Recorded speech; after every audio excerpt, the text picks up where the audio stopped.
ద్రోణుడు యుద్ధాన్ని ఎదుర్కోవడానికి యుధిష్ఠిరుని విడిచిపెట్టి సూర్యాస్తమయంలో జయద్రథుడిని యుద్ధభూమిలో చంపి తన ప్రతిజ్ఞ నిలుపుకునేందుకు అర్జునుడు వెళ్ళిన విషయం ఇంతకు ముందే చదువుకున్నాం. 14వ రోజు యుద్ధం అది. యుద్ధభూమిలో అనేక చోట్ల ఘోర యుద్ధాలు జరుగుతున్నాయి. ఒక చోట సాత్యకి భూరిశ్రవణుడి మధ్య, మరో చోట భీముడు కర్ణుడి మధ్య, ఇంకో చోట అర్జునుడు జయద్రథుడి మధ్య యుద్ధాలు జరుగుతున్నాయి. అసలు యుద్ధరంగంలో ద్రోణుడు ఉన్నాడు. పాంచాలులను పాండవులను ఎదుర్కొంటూ వారితో గొప్ప యుద్ధం చేస్తున్నాడు. అర్జునుడు యుద్ధం చేస్తున్న చోటుకు దుర్యోధనుడు తన సైన్య బలంతో వచ్చాడు. అర్జునుడు ఎదిరించాడు, కానీ త్వరలో ఓడిపోయి తిరిగి వెళ్ళిపోయేవాడు. ఇలా యుద్ధం ఒకే స్థలంలో కాకుండా అనేక చోట్ల జరుగుతుంది. ఈ కారణం వల్ల వెనక నుంచి కూడా శత్రువులు ఎదిరించడానికి వీలైనట్లు ఉభయ సేనలు చెదిరిపోయాయి. దుర్యోధనుడు ద్రోణుడితో సంభాషిస్తున్నాడు. అర్జునుడు, భీముడు, సాత్యకి మనల్ని నిర్లక్ష్యం చేసి జయద్రథుడు ఉన్న స్థలానికి వెళ్ళి అతన్ని ఇరుక్కుని పెట్టి హింసిస్తున్నారు. మీ నాయకత్వంలో మన సైన్య వ్యూహాలు ఛేదించబడి అనుకున్న వ్యూహాలన్నీ పూర్తిగా పాడైపోయాయి. ఇది వింతగా ఉన్నది. తన పరిశ్రమల వల్ల యుద్ధశాస్త్రం పూర్తిగా తెలిసిన ద్రోణుడేలా పాండవీరులతో అతిక్రమింపబడ్డాడా అని ప్రతివారు అడుగుతున్నారు. నేనేమి జవాబు చెప్పాలి? నేను నీతో దగాపడ్డానని దుర్యోధనుడు మళ్ళీ ద్రోణుడిని గాఢంగా నిందించాడు. దుర్యోధనుడి ఈ మాటలకు ద్రోణుడు తొణకలేదు. దుర్యోధన, నాపై మోపు నిందలన్నీ నీవు అనడానికి తగినవి. అవన్నీ అసత్యాలు. జరిగిన వాటి గురించి నివారించడానికి నీ వీలైన వాటి గురించి ఇప్పుడు మాట్లాడినందువల్ల ప్రయోజనం ఏమీ లేదు. ఇప్పుడేమి చేయగలమో ఆలోచించు అన్నాడు ద్రోణుడు. దుర్యోధనుడు బదులిస్తూ, అయ్యా, సలహా ఇచ్చేందుకు నువ్వే తగినవాడివి. ఇప్పుడేమి చేయాలో నాకు చెప్పండి. ప్రస్తుత పరిస్థితుల క్లిష్టతను దృష్టిలో పెట్టుకుని ఆలోచించి చెప్పండి. అది మనం చాలా త్వరగా చేయాలి అన్నాడు. దుర్యోధనుడు కలవరపాటు గురై ఏమీ తోచని వాడిలా అతని ప్రవర్తన ఉన్నట్లు ద్రోణుడు గుర్తించాడు.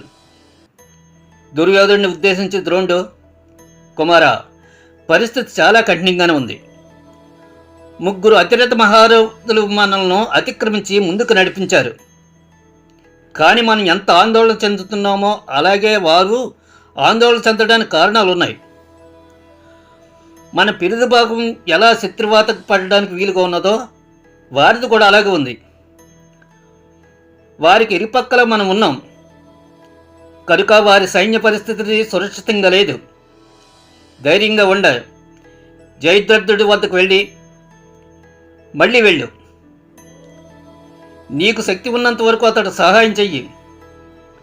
గతించిన అపజయాలు, కష్టాలు తలుచుకుని హృదయ దౌర్బల్యం చెందడం వల్ల ప్రయోజనం లేదు. నేను ఇక్కడే ఉండి నీకు అవసరమైన సేనలను తోడు కావాల్సి వచ్చినప్పుడల్లా పంపుతుంటాను. పాంచాల సేనను, పాండవ సేనను చొరబడనీయకుండా నేను ఇక్కడ ఉండాలి. అలా కాని పక్షంలో మనం పూర్తిగా నాశనం అవుతాము అని ద్రోణుడు ఎంతో ఓపికగా చెప్పాడు. దీంతో దుర్యోధనుడు కొత్త సైన్యాన్ని తీసుకుని జయద్రథుడిపై యుద్ధం చేస్తున్న అర్జునుడు ఉన్న ప్రదేశానికి వెళ్ళాడు. ఆ రోజే మరో చోట భీముడు, కర్ణుడి మధ్య జరిగిన యుద్ధ చరిత్రలో ఒక అధ్యాయంగా పరిగణించవచ్చు. భీముడు కర్ణుడితో యుద్ధం చేయడానికి ఇష్టపడలేదు. అతనితో తగు పెట్టుకోవడానికి ఇష్టపడలేదు. సరాసరి అర్జునుడు ఉన్న చోటుకు వెళ్ళడమే అతడి కోరిక. కానీ కర్ణుడు భీముడిని విడిచిపెట్టలేదు. తన బాణాలను భీముడిపై వర్షింపజేశాడు. దీనివల్ల భీముడు నడవలేని స్థితి ఏర్పడింది. భీముడిని ఎదిరించేటప్పుడు కర్ణుడు పద్మం వంటి అందమైన మొహం నవ్వుతూ ఉండేది. కర్ణుడు భీముడిని ఉద్దేశించి, నీవు వెనక్కి తిరగకో, పిరికివాడివలే పారిపోకు అంటూ ఎత్తిపొడుపు మాటలు అన్నాడు. ఈ విధంగా తనను అపహాస్యం చేయడంతో భీముడు తీవ్ర ఆగ్రహోదగ్రుడయ్యాడు. కర్ణుడు నవ్వి, భీముని మరింత పిచ్చివాణ్ణి చేసింది. వారిరువురి మధ్య యుద్ధం భయంకరంగా జరిగింది.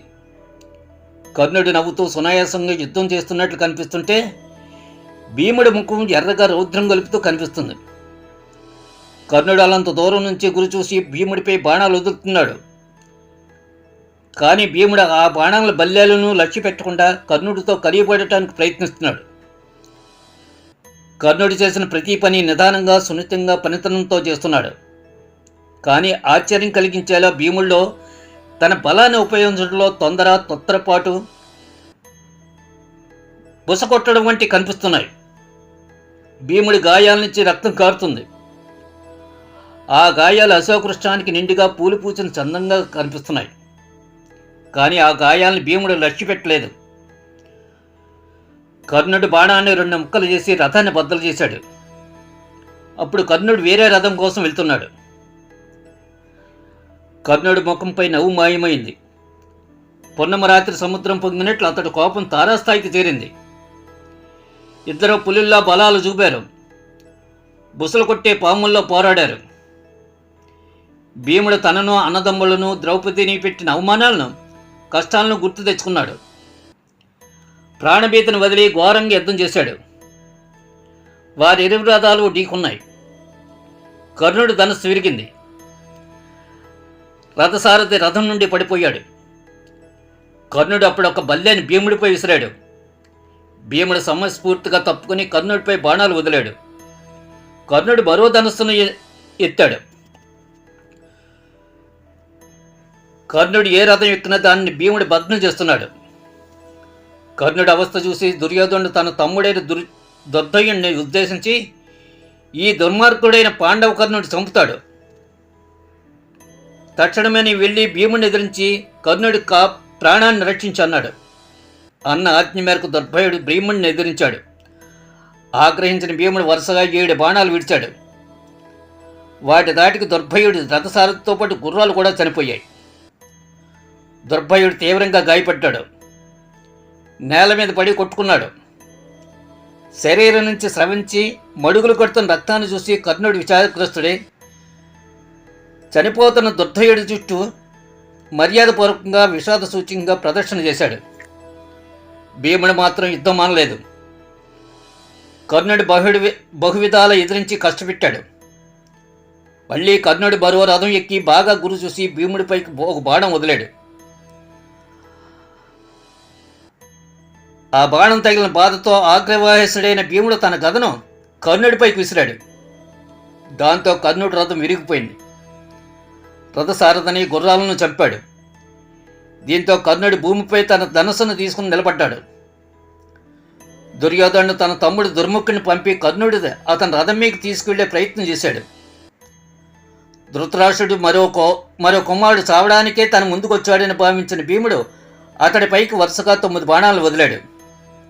ఆ సమయంలో కర్ణుడు దుర్ముఖుడి రథం ఎక్కే ప్రయత్నంలో ఉన్నాడు. భీముడి బాణాల దాటికి దుర్ముఖుడు అక్కడే ప్రాణాలు విడిచాడు. ఈ దృశ్యాన్ని చూసిన కర్ణుడు స్థాణుమయ్యాడు. భీముడు విడవకుండా కర్ణుడు ఎదురిస్తూనే ఉన్నాడు. భీముడి పదునైన బాణాలు కర్ణుడి కవచాన్ని ఛేదించి అతన్ని బాధపెట్టాయి. కర్ణుడు కూడా బాణాలు వేస్తూనే భీముడి గాయపరిచాడు. ఈ గాయాన్ని లక్ష్య పెట్టకుండా భీముడు ఇంకా ఎదురుస్తూనే ఉన్నాడు.